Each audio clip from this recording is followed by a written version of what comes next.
माझं जे आता मी इथे मुंबईकर म्हणून बोलतो आता हे पॉलिटिकल बाजूला ठेवून की मला जे बाहेर पडल्यावर प्रश्न पडतात ते की आज आई भीक मागू देत नाही की वडील चोरी करू देत नाही अशी परिस्थिती फक्त मिडल क्लासची आहे.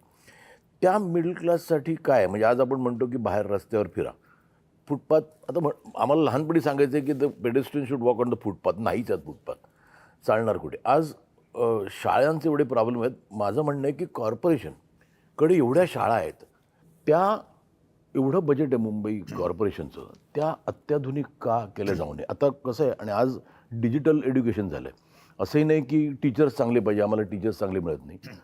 तर आज एक म्युन्सिपॅलिटी शाळेत जाताना मला मुलाला पाठवताना मला लाज नाही वाटता का मग ते त्यांच्या बरोबरीने का नाही करता येत कारण होऊ दे की आता मुलांना एअर कंडिशनमध्ये बसायची सवय आहे. नाही याच्याबद्दल एक नक्की सांगेन.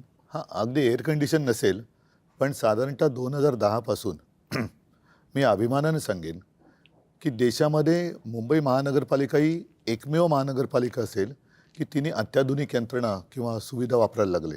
व्हर्च्युअल क्लासरूम म्हणजे काय केलं आम्ही साधारणतः एका विषयामध्ये महापालिकेच्या शाळेमध्ये एक चांगला शिक्षक किंवा शिक्षिका कोण आहे त्यांना बोलवण्यात आलं आणि एका स्टुडिओतून 10वीच्या विद्यार्थ्यांना एका स्टुडिओतून त्या शिकवायच्या किंवा शिकवतात आणि हे शिकवणं म्हणजे मन की बात नाही प्रश्नोत्तर होतात.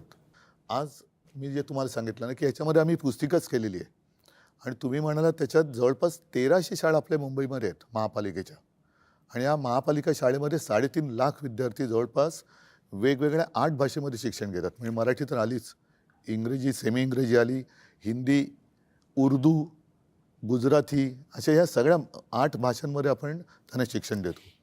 आणि ही साधारणतः 2010 साली सिस्टीम सुरू केल्यानंतर 2014-15च्या सुमारास आम्ही 8वी ते 10वी म्हणजे जे शिवसेना प्रमुखांचं एक स्वप्न होतं की विद्यार्थ्यांच्या पाठीवरती किती ओझं आहे तर तो अभ्यासक्रम आम्ही ई सिम किंवा सिममध्ये आणला. एक सिम कार्ड असतं ना फोनवर टाकायचं आणि ते टॅबमध्ये टाकून द्यायला लागलो. त्याच्यामध्ये बऱ्याचशा गोष्टी ह्या ॲनिमेटेड होत्या म्हणजे मुलांना पटकन समजायचं की काय काय एखादी गोष्ट आपण दाखवू शकत नाही की समजा एखाद्या ग्रहाला इतके चंद्र आहेत त्या चंद्रावरती वातावरण कसं असेल अशा काही गोष्टी आपण प्रत्यक्षात दाखवू शकत नाही. त्याचं ॲनिमेशन करून ते त्याच्यात टाकण्यात आलं. त्याचा परिणाम असा झाला की महानगरपालिकांच्या शाळांचा रिझल्ट हा जवळपास 100%च्या जवळ आला. आणि आता तुम्ही जे म्हणताय ना पहिल्या प्रथम महापालिकांच्या शाळांमध्ये ॲडमिशन पाहिजे म्हणून चिठ्ठ्या मागायला लोक यायला लागले आणि ॲडमिशनसाठी लोकांच्या रांगा लागायला लागल्या. बऱ्याचशा मी बघितले म्युन्सिपल स्कूल्स बंद होऊन तिकडे काहीतरी वेगळं करायचं होतं ते नाही. ह्या त्याही शाळांबद्दल आता या गेल्या 4 वर्षाच्या तक्रारी वाढल्यात पण अगदी SSE तर आहे CBSE ICSE वगैरे या सगळे अभ्यासक्रम आपण त्या शाळांमध्ये आणले.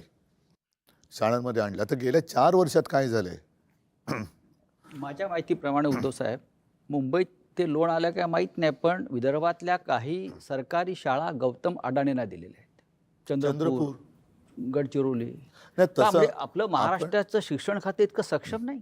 नाही आपण मुंबई पुरतं बोलताना नाही सांगतो ना ह्या सगळ्या गोष्टी गेल्या मी तर म्हणे 4 वर्षात जास्त प्राधान्याने देण्याचं हे ठरवण्यात आलं. म्हणजे चंद्रपूरमध्ये एक शाळा दिली त्यांना एक दिली आता एक वरून पुढे जातील ना ते ही आता सुरुवात. मुंबई महापालिकेमध्ये सुद्धा जर त्यांचं येणार नाही म्हणा सत्ता पण मग सगळं त्यांचं खाजगीकरण करतील.